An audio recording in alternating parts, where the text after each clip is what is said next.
ব্রাহ্মণ আসতে এখনও দেরি আছে, তাই সব জোগাড়জারি করে আমরা রেডি করে রেখেছি। জানি না ব্রাহ্মণ কখন আসবে, 8টায় বলেছে, অলরেডি 8টা বেজে গেছে।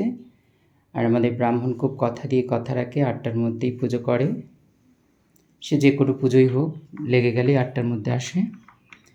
আর কলা পাতায় দেওয়া হয়েছে এই জন্যই, লেবু আনারস ছিল বলে কলার পাতাতে আমরা ফলের ডালাটা সাজিয়েছিলাম। আর এই দেখুন আজকের আপনাদের প্রসাদ দর্শন করাচ্ছি।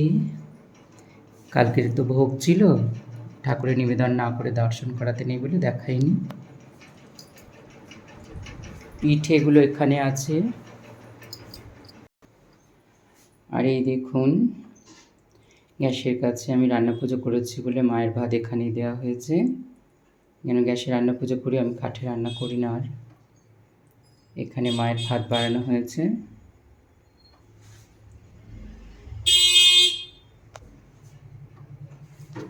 আর এই যে আমার বাইকটাকে ভালো করে পূজা করা হয়নি। আমার ভাইয়ের বাইক পুজো হয়ে গেছে সকালবেলা অলরেডি।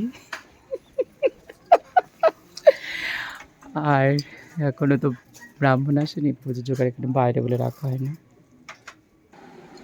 এই দেখুন আমার মেকআপ রুম, মেকআপ অলরেডি আমি রেডি করে ফেলেছি।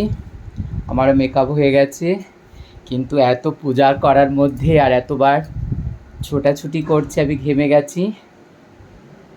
সবাইকে শুভ রান্না পূজার শুভেচ্ছা জানালাম।